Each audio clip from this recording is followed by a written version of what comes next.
سڵاو و ڕێز بووە بینەرانی خۆشەویستی تلڤیزیۆنی کۆمەڵە بە یارمەتی هاوڕێیانی هاوکارم لە خزمەتیەوەی ئازیزین بۆ پێشکەشکردنی گەشتی هەواڵەکانی ئەمڕۆی سێشەممە. سەرەتا سەردێڕی گرنگترین هەواڵەکان. دەستپێکی کۆکردنەوەی یارمەتی مرۆیی بۆ لافاو لێدراوانی بەلوچستان لە مەریوان. هێرشی دووبارەی گاردی زیندان بۆ سەربەندکراوانی بەندیخانەی ورمێ. ڕێپێوانی ژنانی کۆبانی بە بۆنەی 8 مارس ڕۆژی جیهانی ژن. گیرخواردنی بەلەمی پەنابەرانی کورد لە کەناراوەکانی یۆنان. تالیقی 11 خوێندکاری زانکۆی عیلم و سەنعەت لەلایەن کۆمیتەی ئینزیباتی.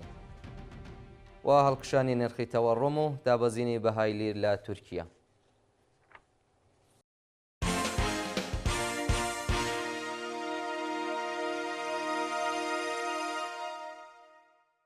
درێژەی هەواڵەکان.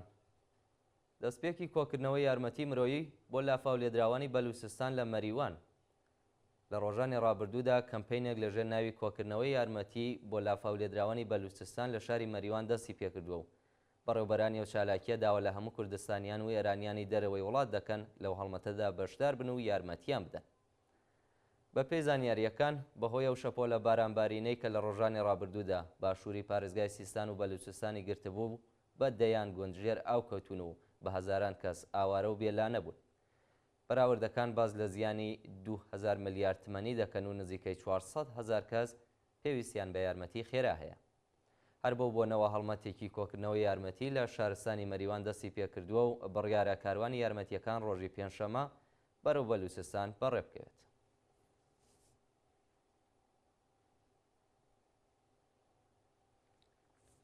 هێرشی دووبارەی گاردی زیندان بۆ سەربەندکراوانی بەندیخانەی ورمێ. ڕۆژی یەکشەممە 13 ڕەشەممە هێزانامنیەکانی زیندانی ورمێ بۆ جارێکی دیکە هێرشیان کردە سەربەندکراوانی ئەو بەندیخانەیە و چەند بەندکراویان بریندار کرد.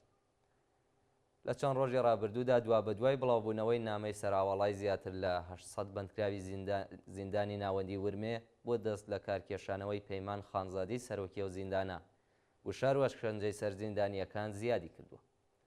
ڕۆژی یەکشەممە 13 ڕەشەممە دوو بەندکراوی تاوانە کۆمەڵاتیەکان بە ناوەکانی تەوحید غەزنەوی و سەجاد خوداجوو دوای لێدانەوە شکنجە لەلایەن ئەکبەر ماهری سەرۆکی بەندی 1 و 2 زیندانی ورمێ ڕەوانەی بەندی ئەمنیەتی کراون.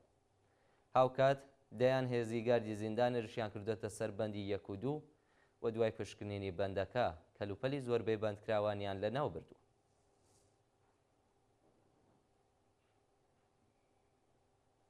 برینداربوونی 4 کرێکار لە شاری ورمێ. ڕۆژی دووشەممە 14 ڕەشەممە 4 کرێکاری کەندنی کارێز لە کاتی کارکردندا بەهۆی نەبوونی مەنی شوێنی کار بریندار و ڕەوانەی نەخۆشخانە کراون. بە پێی زانیاریەکان ڕۆژی ڕابردوو دوو کرێکاری کەندنی کارێز لە گوندی سوڵتانابادی ورمێ کە بۆ خاوێنکردنەوە ڕۆشتبوون بەهۆی داڕمانی سەقفی کارێزەکەی گیریان خواردووە. دواتر دوو کرێکار بۆ یارمەتیان چوون بەڵام ئەوانیش لە ژێر دار و پەردوودا ماونوێتەوە و تا ئەو کاتێ هێزەکانی فریاگوزاری هاتوون و 8 کەسەکەیان بە برینداری ڕزگار کرد.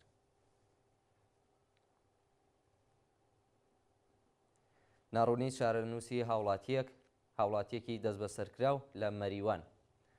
بەپێی راپۆرتی کانونی مافی مرۆڤی کوردستان چارەنووسی هاوڵاتیەکی خەڵکی گوندی گێلیکەرانی سەر بە شاری مەریوان بە ناوی عەبدوڵڵا ڕاهنەوەرد پاش 23 ڕۆژ بەندکران بە ناڕوونی ماوەتەوە. عەبدوڵڵا ڕاهنەوەرد ڕۆژی شەممە 21 ڕێبەندانی 1402 هەتاوی بەبێ بەڵگەی قەزایی لەلایەن هێزانامنیەکانەوە دەست بەسەر و بۆ لێپرسینەوە ڕەوانەی گرتوخانەی تلەعاتی سنەکرا. ناوبراو لە ماوەی بەندکرانیدا لە دەستڕاگەیشتن بە پارێزەر و چاوپێکەوتن لەگەڵ کەسوکاری بێبەش کراوە و بە دوواداچوونی بنەماڵەکەی تا بە ئەمڕۆ هیچ ئاکامێکی نەبوو.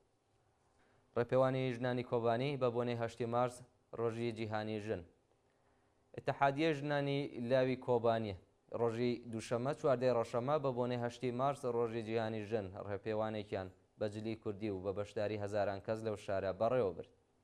دروشمی ئەم ساڵی کۆمیتەی 8 مارس لە باکوور و ڕۆژهەڵاتی سووریا بریتیە لە بە ئیرادەی ئازادی ژنان سیاسەتی کۆمەڵکوژی داگیرکاری و بێسەر و شوێنکردن پوچەڵ دەکەینەوە. ڕۆژی ڕابردوو ئیتیحادیە ژنانی لاو بە بەدەستەوەگرتنی پلاکارد و وتنەوەی دروشمی ژن ژیان ئازادی ڕێپێوانێکی گەورەی لە شەقامەکانی کۆبانی بەڕێوە برد.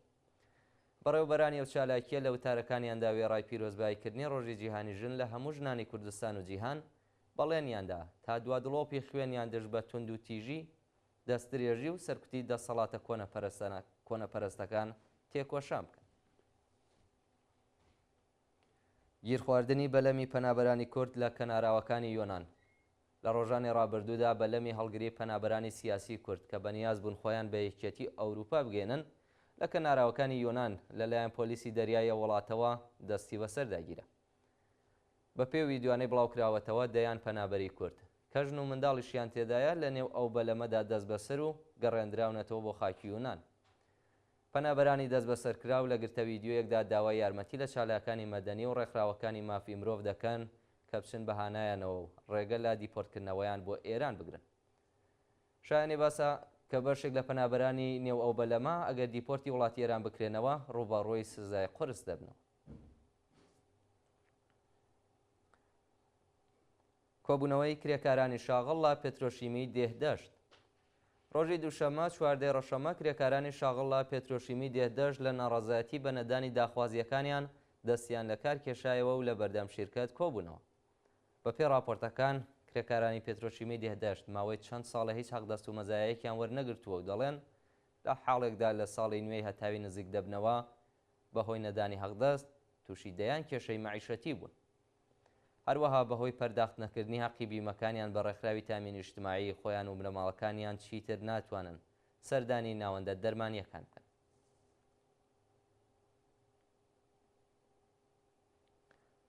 ناڕەزایەتی کرێکارانی شارەداری لە جیرۆفت.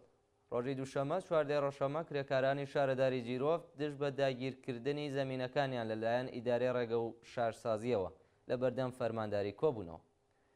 بە پێی زانیاریەکان کرێکارانی شارەداری جیرۆفت 25 ساڵەوە بەر پارەیان بۆ کڕینی ئەو زەمینانە پەرداخت کردووە، بەڵام ڕێکخراوی سەرچاوە سروشتیەکان و ئیدارەی ڕێگە و شارسازی بە هاوکاری سوپای پاسداران زەمینەکانیان داگیر کردووە و ئێستا پارەکانیان نادەنەوە. ڕۆژی ڕابردوو پاش 2 هەفتە دەربڕینی ناڕەزایەتی کرێکاران لە بەردەم فەرمانداری کۆبوونەوە و خوازیاری جێبەجێکردنی داخوازیەکانیان بوون. ڕوخاندنی ماڵی هاوڵاتیانی بەلوچ لە زاهێدان. ڕۆژی دووشەمە 14 ڕەشەمە هێزەکانی شارەوانی و ئیدارەی مەسکەن و شارسازی بە هاوکاری هێزە ئینتیزامیەکان هێرشیان کردە سەر دانیشتوانی شەقامی باقری 64 لە ناوچەی شێراوای زاهێدان و ماڵی شارۆمەندێکیان ڕووخاند. بە پێی راپۆرتی ڕێکخراوی حاڵوەش هێزەکانی حکوومەت سەعات 5 بەیانی بەبێ بەڵگەی قەزایی خانۆ شارۆمەندێکیان لە ناوچەی شێراوای زاهێدان ڕووخاندووە.